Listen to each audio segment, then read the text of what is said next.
Allez, on vous parle du secteur du luxe qui ne veut pas baisser en bourse, qui connaît un rebond spectaculaire de leurs ventes, que ce soit LVMH ou Kering ou même d'autres. Bonjour Eric Lewin. Bonjour mon cher David, ça va? Rédacteur en chef des publications Zagora, ça va très bien. Et vous, ça va? Écoutez, pleine forme, quand je vois ce secteur du luxe, je vais faire la transition moi-même. J'ai un peu regardé ça les carbure en ratios. bourse depuis le début de l'année, dis donc. Moi, j'ai regardé aussi LVMH, c'est 22% de hausse depuis le début de l'année, Hermès plus 15, Kering plus 8. Tout le secteur est à son plus haut historique. Est-ce que c'est justifié? Bah écoutez, en fait, non, moi j'ai regardé en plus, j'étais sûr que vous allez regarder depuis le début de l'année, que vous allez me couper l'air sous le pied. Moi j'ai regardé sur 10 ans, écoutez bien, Kering plus 515%, Hermès plus 600%, LVMH plus 480%. Sur la même période, le CAC 40 a pris simplement 62%. Il faut comprendre que si vous faites un indice call, c'est-à-dire Kering, Hermès, L'Oréal et LVMH, ça fait, écoutez bien, 34% du CAC 40. Les banques, c'est simplement 8,2%.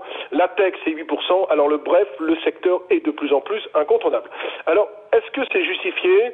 J'ai envie de dire, on est dans une dynamique ultra favorable. Il faut savoir que la croissance économique est très forte dans deux zones dans le monde où le luxe tire à merveille son épingle du jeu. Vous avez d'abord la Chine, qui a vu sa croissance rebondir de 18,3% sur le premier trimestre. On va avoir, David, 8% de croissance cette année.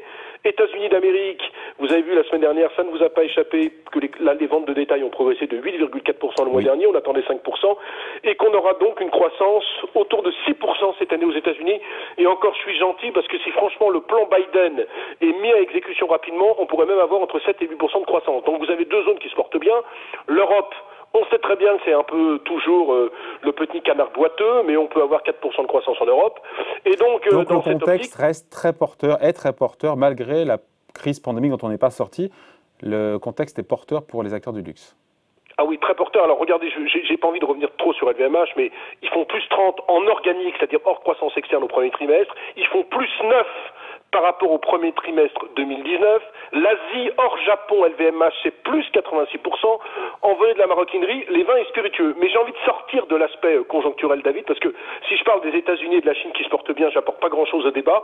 Moi, j'ai envie de vous parler de la génération Z. Alors vous savez, je sais pas si vous avez des enfants en bas âge ou pas, mais enfin la génération Z, on est pile dedans, c'est entre 15 et 23 ans. Et en fait, c'est un tiers des habitants de la planète.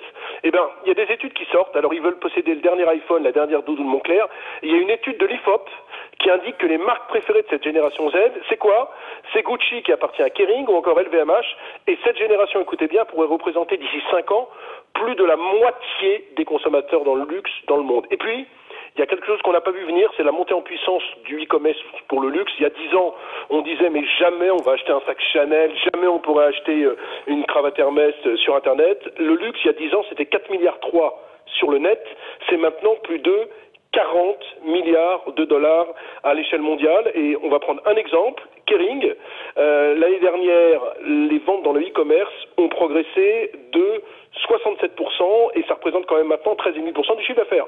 Donc quand vous avez les tendances conjoncturelles plus les tendances structurelles qui se mêlent, vous vous dites que le luxe a encore de beaux jours devant lui, d'autant que c'est le troisième point sur lequel j'ai envie d'insister, mon cher David, c'est que le marché est encore ultra atomisé. Atomisé, c'est-à-dire qu'il y a plein de petites boîtes à racheter, c'est ça? Ça veut dire qu'il y a plein de petites boîtes atomisées, plein de petites boîtes dans le secteur qui sont à racheter? Bah oui, puis écoutez, il y a des rumeurs dans tous les sens. Alors vous vous rappelez qu'il y a eu l'achat de Tiffany par LVMH pour 16 milliards de dollars. Il y a eu Moncler qui a racheté en décembre Stone Island pour plus d'1 milliard de dollars. VF Corporation en novembre 2020 à 1000 grappins sur Supreme. C'est une marque new-yorkaise streetwear de haut de gamme. Et puis il y a des rumeurs récurrentes. Il y a eu Kering sur Richemont, Kering sur Dolce Gabbana. Alors Dolce Gabbana a dit non, on n'a pas envie de se vendre. Mais enfin, dans ce secteur, tout peut arriver à condition qu'il y ait un gros chèque, qu'il reste des indépendants, Chanel, Prada, Ferragamo, Giorgio Armani. Donc on a le sentiment que, si vous voulez, les acteurs sont en ordre de bataille pour se concentrer, pour faire de la croissance externe, et ça tire le secteur. Alors maintenant, en termes de valorisation, c'est comme très tendu, même si c'est justifié par des perspectives de croissance qui sont importantes. Je voulais exactement parler. C'est vrai que c'est très cher. Alors, j'ai regardé tous les PE en essayant d'être ultra conservateur sur 2021, alors que moi, vous savez, je suis un optimiste, mais là, je suis ultra conservateur. Kering, ça vaut 28 fois les bénéfices, LVMH, 37 fois, et puis Hermès, 60 fois les bénéfices. La grande problématique, c'est que c'est extrêmement difficile difficile de shorter ce marché au cours actuel. J'ai regardé avant de commencer cette chronique aujourd'hui, le CAC 40 perd 1,4%.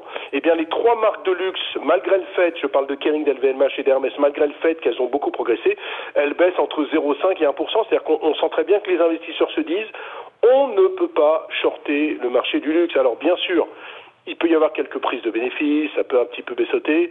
Je me rappelle que quand Hermès valait 800 €, il y avait des analystes anglo-saxons qui disaient c'est fini, maintenant on vaut plus de 1 000 €. Moi j'ai vraiment le sentiment que le secteur est ultra porteur. Parce Donc que il n'y a pas de bulle, pour vous, il n'y a pas de bulle sur le luxe? Pardon? Il n'y a pas une forme de bulle sur le luxe quand on voit ces niveaux? Écoutez, j'ai pas l'impression parce qu'on est quand même dans le monde de la growth, c'est-à-dire qu'il y a une croissance, il y a de la rentabilité, et puis il y a ce fameux pricing power.